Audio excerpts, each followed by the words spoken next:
Light the candle, Tiger! Hi there, welcome along to the Racing Post Golf Postcast. Bruce Millington, Joe Champion and Star Sports Glenn Day looking ahead to the start of 3 weeks of very interesting action. We've got the Northern Trust Open featuring most, if not all, the world's top players, and it's the start of a 3-week program, I suppose, process that will yield eventually the Tour champion. Joe, before we get into who's going to win this week, just take us through the next 3 weeks, because obviously the golf calendar's undergone a really big rehash this year, hasn't it? We've had all the majors done and dusted by July, and that was to make way, wasn't it, so that the FedEx Cup, or whatever it's called, got the kind of limelight before it got lost in all the NFL and everything, wasn't it? That's roughly the thinking behind it. Yeah. So where are we now, and where will we be 3 weeks hence? Well, we've now got 3 tournaments instead of 4 for a start. That's one thing we should say. The Dell Technologies Championship, that's gone. So we've now got the Northern Trust this week at Liberty National, which we'll cover in a bit, and then the BMW at Medina. And how many go through to that? 70 go through. So we've got 122 now. Yeah. Top 70 go through to... Top 70 will go through. That will include Paul Casey, who's not playing this week, but he is 8th on the list, whereas Henrik Stenson and Sam Burns, they're out. They're not going to play this week. They won't get through to the Why is 70. Casey allowed through?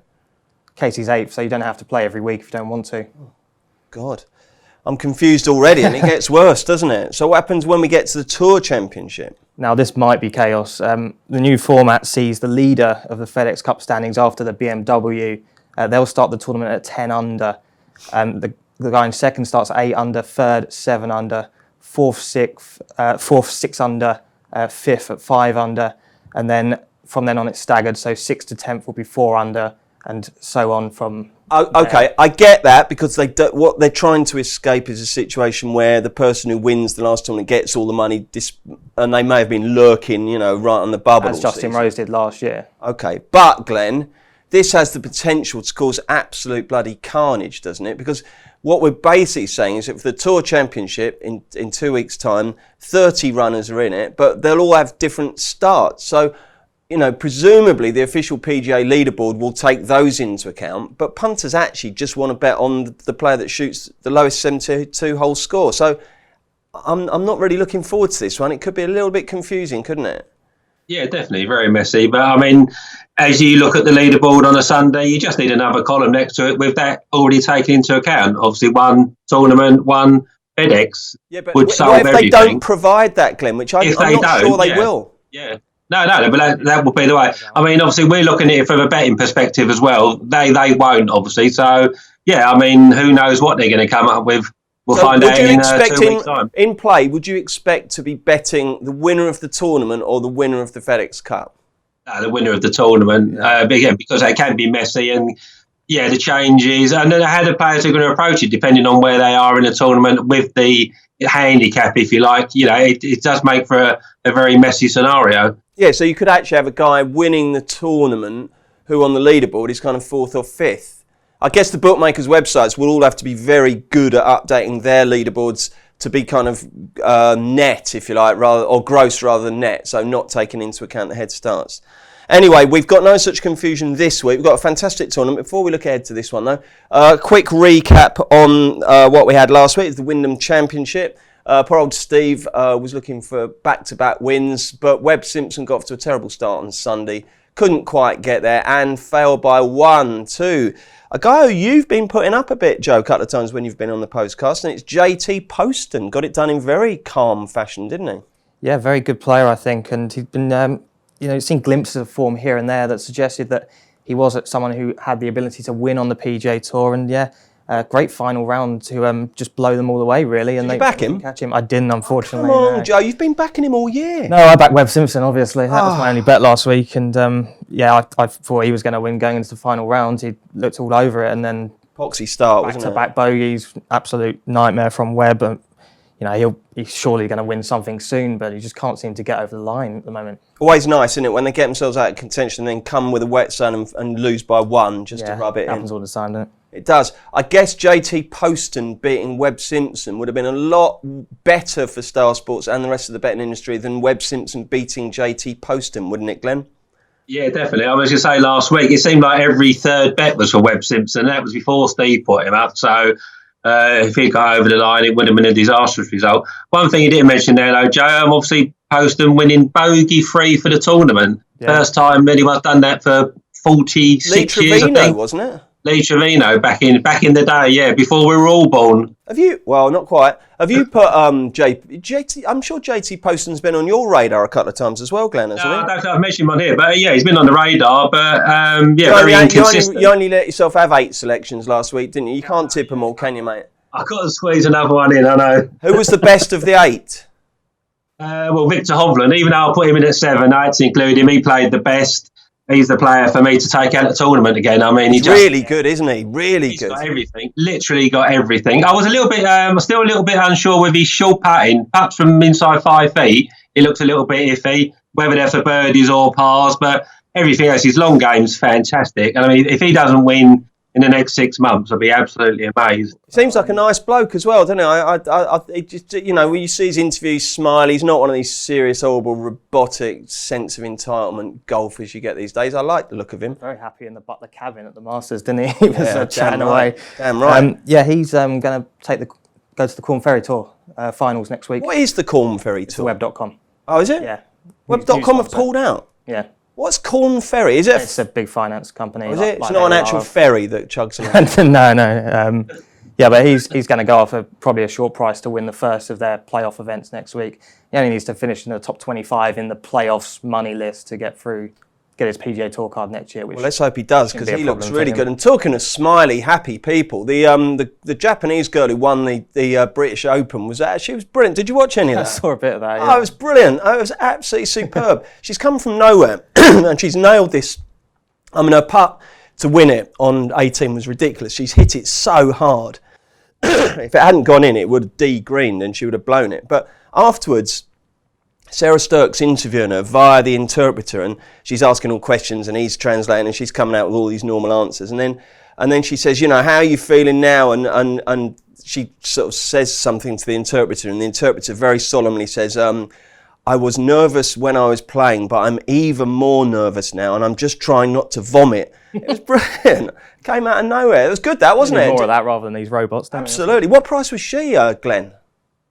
250 to 1. Amazing. I mean, no one's probably never heard of her. I mean, she'd won twice in Japan, I believe, this year. Obviously, I don't know that, what they said. She'd never played outside of Japan, so just an amazing performance. It really was. Like I say, really happy-go-lucky young girl. So, fair play to her. And I've got one more question for you, lads. I looked at Webb, and I've been lucky enough to play there. Why do we play the British Open at horrible, boring seaside courses when you've got this lovely, beautiful, pristine inland course, Woburn? Glenn, why can't we play our Open inland?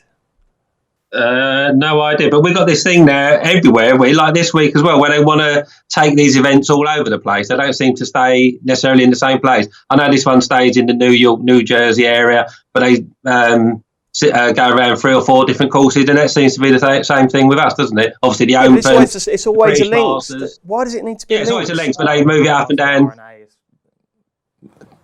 Preoccupied with tradition, aren't they? That's the problem. But wouldn't it be lovely for once for it to be somewhere different? I agree. Wentworth or Woburn or Loch Lomond or something like that. I think it'd be absolutely brilliant. Field at Wentworth this year as well. Yeah, it'd be great, wouldn't it? Where would you have it, Glenn, if you could have it at any course in Britain?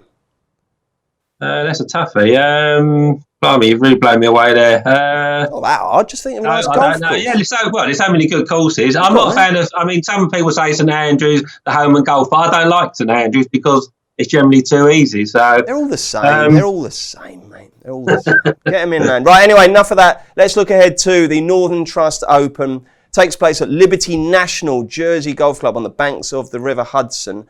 It's a right old star-studded field. What's the tournament rating this week, Glenn?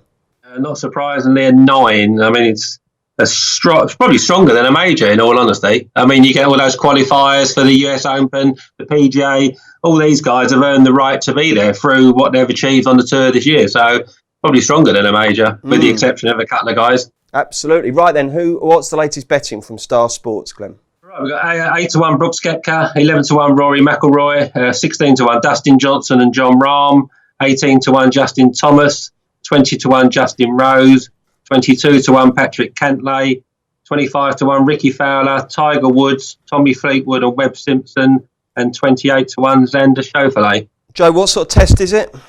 It's a real ball strikers track. This you want, your crisp hitters to thrive around here. Greens aren't very big either, so anyone that can find the fairways and then get on. It's quite a long course really. Par 71, 7,370 yards. So you still need to be able to hit the ball a long way, and then finding the greens will be key. And so it's not going to be a putting contest like we had at Wyndham last week. Anyway, weather-wise, it's quite an exposed layout, but this week not a lot of forecast winds, so you can expect the scoring to go a bit lower. We played the Barclays here in 2009. Heath Slocum won at 9 under. 4 years later, Adam Scott won at 11 under. Expected to go a bit lower this time round because the winds aren't going to be kicking up like they were then. Heath Slocum, I wonder what happened to him. Glenn, do you and all your buddies at work who follow golf, do you give golfers nicknames? Some, they're probably not broadcastable, really. Heath Slocum was always Mrs. after Mrs. Slocum out of Are You Being Served? I've forgotten all about him. Right then, anyway, Kupka favourite, 8 to 1, so very competitive. How many are you putting up, Glenn? 4. 4, so it's 4 each, isn't it? Right, Glenn, first one, main selection. I'm going for the Jolly, Brooks Koepka. Mr. Major, as he's now known, adapts his game to any course he plays. I think that's going to be a key. Won the US Open in 2017, Erin Hills, when everyone said he bullied the track. A year later, he defended, becoming the first player to do so for 30 years at a completely different track at Pinehurst, where the winning score was 1 over. Different skill set required there. This year in the PGA at Bethpage Black, a course where they said no one would go low. He got it to 14 under par for 3.5 rounds, head and shoulders above everybody else. Late wobble, saw the lead reduce, but deservedly won. Primarily a fader of the golf ball. We saw him get out the draw at Bethpage to show that he's adapted that part to his game as well. We know he covets the majors, now added a WGC event to his CV, where on the final day, obviously, he went head-to-head with Rory. Rory wasn't up to the task. He just blew him away. I'm sure he'd like to add a FedEx Cup title to his list of honours as well. Win this week would also, as we said, securing top spot in the rankings and that 2-shot cushion at East Lake in the Tour Championship. I'll tell you what, Glenn, the change of schedule this year probably suits Koepka, doesn't it? Because he admits he doesn't really get excited for anything bar the majors, but he can kind of come off the back of the British Open and then stay on the boil just to the end of this and then go and do fishing or whatever he likes, can't he? So he's liable not to be demotivated here, wouldn't you think? Yeah, that's the thing. I mean, Steve obviously mentioned that last week when he put him up, that, people were suggesting that he wouldn't be up for non-majors. A WGC event is, just off of that. Played well, and the week gap in between is going to suit him. He obviously likes a week. I know he said he likes to play the week before a major, but he didn't before the US Open, still played well. So he's coming off of a win with a gap to do whatever he wants to do. And then and I think he's about to show how consistent he can be, and he could be about to dominate the world of golf for me. Well. I think I'll throw in there if I can. Generally, players that have played well around here, they show up in a variety of categories, which is obviously going to suit Koepka. If you need a guy that can hit it long off the tee, hit greens in regulation, putt well, he'll be high on your list for any or all of those.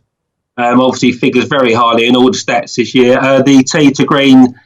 Strokes gained tee to green is the most relevant stat, and he ranks 9th on that this season. Okay. He has had a good playoff record up to this point. Tied 8th, tied 12th, tied 19th, tied 26th last year. But he's finished 4th and 8th in his last 2 events as well in New Jersey. So, obviously, we'll know his game's in great shape. He is the number 1 golfer on the planet, and he can go back-to-back for a 3rd victory of the year. Very convincing case for the Jolly there, Glenn. Are you going to tip the Jolly, Joe? No, Glenn's made a very good case for him, though, hasn't he? Didn't he? That was very convincing. It's hard not to make a good case for Brooks Koepka. The guy is just so good, isn't he? And he's going to win plenty more titles, probably plenty more majors. And I can swerve him this week at the prices, but it wouldn't surprise me at all if he went and won, because sort of track where he will thrive. Isn't this the sort of tournament, Joe, where even if you're not actually tipping him, it's worth sticking a few quid on just so that if he wins, you don't lose? At 8 to 1, you don't have to have too much on, do you? If you're laying out, if your bet's this week are 20 quid, and you stick £2.5 on Brooks at 8-1, then if he wins, you've come out of it without losing. Otherwise, it can. If he goes, you wake up on Saturday morning and he's 7 shots clear, you just, oh God, I should have backed him. Who are you putting up? I'm putting up Justin Rose as my best bet. The reigning FedEx Cup champion, as we spoke about earlier. I mean, it was all about Tiger at the Tour Championship last year, wasn't it? But just there, whilst Tiger was celebrating, Justin Rose rolled in a clutch birdie putt to seal the $10 million bonus. And, he's not had a fantastic year this year, but I think part of the problem is that he got caught up in the battle to be world number one at the start of the season, alongside Brooks Koepka and Dustin Johnson. But yeah, recent weeks he's been good. He was tied third at the US Open at Pebble and fourth at the Open going into the final round. And then he wasn't the only person to get completely caught up in the weather. It was chaos out there at Portrush, wasn't it? An 11th last time at the St. Jude should have him spot on for this. Glenn talked about strokes gained from tee to green. There aren't many better tee to green operators on the tour than Justin Rose. And the 2013 piece of form here, I think, could be key. And Justin Rose was runner-up to Adam Scott. He typically putts at his best on Bermuda grass greens, which is what he's going to get here. 7 of his 10 US Tour titles, they came on Bermuda. So, Justin Rose, I think he's got a great chance this week. And lovely. Okay, that was very convincing as well. To put up a good bid to try and retain the title, the FedEx Cup. Okay, who are your other 3 then, Glenn? Second up, I'm going to go. I think this is the 6th tournament on the bounce where one of us have put him up. Webb Simpson. Done everything but win recently. 3 second places and 2 solid performances in between at the US Open and the Open. It's not like those seconds. Sometimes you see a load of seconds. It's like with racehorses. You think they're a dodge pot or they've bottled it or they've choked. But he hasn't done that at all, has he? He just hasn't quite. He's always found one too good. I mean, obviously, second behind Koepka the other week. Not really in contention to win for a little while in the last round. Last week, I say a sloppy start, but got himself back into it. Just probably outplayed in the end by Possum. Got beat a shot. There's none of that head in the air sort of scenario. Recent performances have all been built around solid driving. Ranked number 1 in accuracy last week, and a good short game where he ranked number 1 in scrambling in the Canadian Open. 8th in putts per green last week, and 3rd in that category in the US Open. He's played in this event the previous 2 times it's played at Liberty National and finished 8th and 15th, and comes here in better form this time around, arguably the best form he's ever been in. Another ranks highly, strokes gained tee to green, 14th in that category. He also ranks 2nd in scoring average, 5th in strokes gained total, and 11 strokes gained putting. Provided last 2 weeks are not taking their toll mentally, as being involved at the business end tournaments can do, then Simpson must have another solid week. Okay, who else are you putting up? 2 more, isn't there? Yeah, one guy, a much bigger price, in fact, Corey Connors. Season littered with miscuts, but he managed to squeeze in a first tour title. He's shown up the last couple of weeks to warrant a second look. He's posted some solid numbers. Another ranks highly in the strokes gained tee to green category, currently sits at number 10. Brilliant iron play was the backbone of his success at the Texas Open, where 4 solid rounds of 69, 67, 66 and 66 don't tell the full story. He started his final round with 4 birdies in 5 holes, but followed that with 4 consecutive bogeys. And it was testament to his game and character that he found the strength to get the job done, posting 6 more birdies on the back 9 for a 2-shot victory. Of those 10 birdies, 7 were made with putts from less than 7 feet, and only 1 was over 15 feet. His approach play that day was absolutely superb. In recent efforts, he's ranked number 1 in greens in regulation on 2 occasions at the 3M Open and last week at the Wyndham. His last 8 rounds have been 67, 71, 70, 69, 69, 66, 65, 67. And if he has another good week with the putter, he ranked number 1 in Texas. He could make those 200 to 1 quotes look very big indeed. Oh, that was very good. That 200 to 1. I like very much Corey Connors, yeah. You like him, do you? Too surprised to see him put up, yeah. Oh, excellent stuff, Glenn. And the other one? The other one, Billy Horschel. Just a short one on him. A guy trending in the right direction. 9th and 6th last 2 starts. 6th in driving accuracy last week and 1st in putts per green in regulation. Could be handy stat if he could keep that going this week. Didn't he win it once? Didn't he win the whole shebang once, Billy Horschel? Yeah, he won the whole shebang. He won 2 of the playoff events, didn't he? And got the whole lot done, yeah. I mean, he used to be a right head case back in the day. I can remember backing him probably his first season on tour, and he was like an inch away from snapping his clubs, and he led going into last round as a 150 to 1 chance and just completely lost it. But obviously, as he's adapted to tour, probably got a few quid in his back pocket. He's settled down. He comes across as a really nice, quiet sort of guy there. He's just a good golfer. So again, at 50 to 1, I think he'll have another good week as well. Excellent stuff. Joe, as well as Rose, who else are you putting up? Billy Horschel, as Glenn mentioned, he's one of mine. I'd also mention that he came from 69th at the start of the FedEx Cup in 2014 to win, which is comfortably the furthest back anyone's come from to net the big check at the end of it. So, when he gets in form, he really stays in form, Billy Horschel. He can go through months where he just misses cuts and, struggles, but once he clicks, he stays there for a long time. My next best bet is Adam Scott, who I've mentioned a couple of times, that 2013 edition.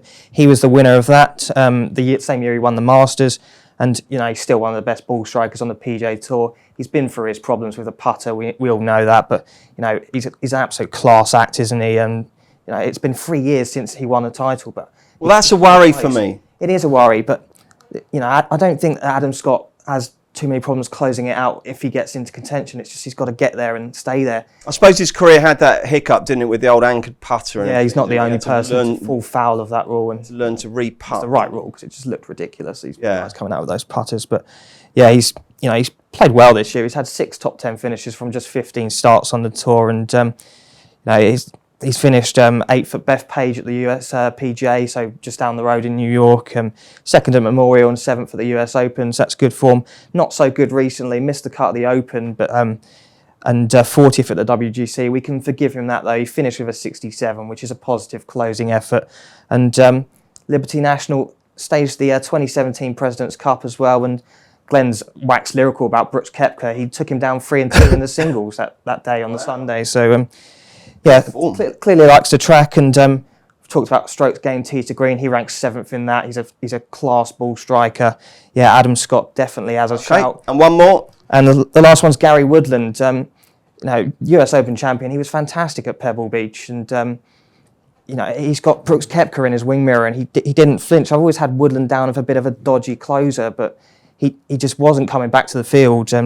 He must have been on a Steve Lowry style bender afterwards. Miscut 50-50. Completely different, I think. We've got the nappy factor working for us. He wouldn't have been allowed out, would he? Well, particularly in Woodland's case, his wife thankfully gave birth to 2 healthy daughters last week.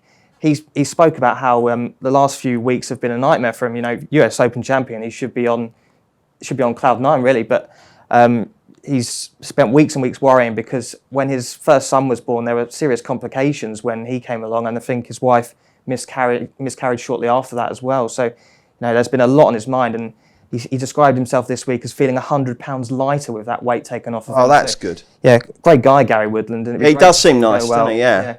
So quite a big price, I think, if you if you can forgive the last few weeks where he's clearly had other things on his mind. Yeah, no, that makes sense, doesn't it? And again, if he wins at 66s, you're looking at yourself thinking, well, hang on a sec, this bloke absolutely pissed up in the US Open. How have we allowed him off at 66? It's the exact sort of track that should suit him as well. Brilliant. Right then, let's a quick line on some of the other leading contenders. Glenn, what would you think about Rory's somewhere between 10 and 11 to 1? You got bitten with him last time. You're going to leave him alone now? Yeah, I'll leave him alone again. I mean, he'll probably be in the top 10 again as he usually is, but dodgy start at the Open derailed him there. And just last time out against Koepka, he's got a little bit. He looked a bit like a rabbit in headlights at times. So yeah, he'll play. He always plays well. But will he play well enough to win? Not at that price for me. Thank you. Can you have John Rahm on your mind? John Rahm was one of the last guys off my list. Wouldn't surprise me at all if he went close. Liberty National was on the Hudson, so it's coastal kind of. He loves that sort of test. He's won 2 Irish Opens. He's won a Spanish Open by the coast, and he's one of the best coastal players around, John Rahm. So definitely one for consideration. Okay. I just think he's the right price, though. All right, Dustin, Glenn. Dustin, again, no, not for me. He keeps changing his putter, allegedly, so until he gets that sorted out, and his driving hasn't been that good recently either. Obviously, one of the best on tour, his accuracy is not too good. So if he's going to be playing from the long stuff all the time, that's not going to help him out this week. So the market's completely lost faith with him now, hasn't it? He's almost 20 to 1. This is an event 3 months ago. He would have been favourite or joint favourite. All of a sudden, he's a 16 to 1 chance. So no one wants to know. Okay, Joe, Justin Thomas, can you have him? Yeah, a man who is probably going to win soon, I think, but I'm just happy to leave him until he starts to get really close. He was close up last time out. But he's doing well on the stats. People will like him because of that. He's ranking highly recently in like tee to green and things like that. Just need to see him go out and do it now, though. Okay, Glenn, Patrick Cantley. Yeah, again, obviously, put him up when he won the Memorial. Absolutely fantastic final round. As you said that time, as he joined the golf's elite. He probably has, but since then he's been very inconsistent. His putting's been a bit below average as well. I can leave him alone at the moment, but I'm sure he'll win again in the not too distant future. Righty-ho, it being a big deal, this one, with all the world's best players. There's all sorts of derivative markets. Anything you fancy, Joe? First round leader, top this, top that? Any three balls? Any player you think might outperform their price? Nothing mentioned in particular. Yeah, I'll be having a look and covering it for the Racing Post. You're on duty all week, are you? So, yeah. Steve's away? Yep. You must be due a holiday soon, Glenn, aren't you? That little break, didn't I? In July, I missed one of these. Did you? Who did it instead? I think... who's your reserve? We haven't got a stand-in, unfortunately. No one can possibly follow you. You're such a hard act to follow. All right then, Glenn. Anything else you want to mention, mate? Anyone we should be watching out for? Top 20s or anything? The guy that I put up last week, who is on my radar for some of those small events later in the season when their new season gets underway, Sepp Straka. I thought he played okay last week. He drives the ball a long way straight, generally. Short game wasn't in great order last week. But I might have a couple of quid on him as top Euro this week. He's 50 to 1 available out there. He's definitely a guy on my radar for the future. I think I backed him. Did Steve put him up in a 2-ball on the Sunday? I think I backed him and he got absolutely wiped out by Hughes or someone anyway. Backed him at the Barbasol, we finished third. That was not bad, yeah. So he's on both your radars, is he? Blimey, alrighty. Okay, chaps, thank you very much indeed. We're back next week for another Golf Postcast. Steve is back with Glenn, and we're looking ahead to the BMW Championship and also the European Tour have deigned to arrange an event. That's nice of them. We've got the D&D Real Czech Masters, Els, Harrington, Westwood and Bjorn. Blimey, it's some old timers there, so we'll have all the tips for that. And of course the BMW join us for that. Give them the horn!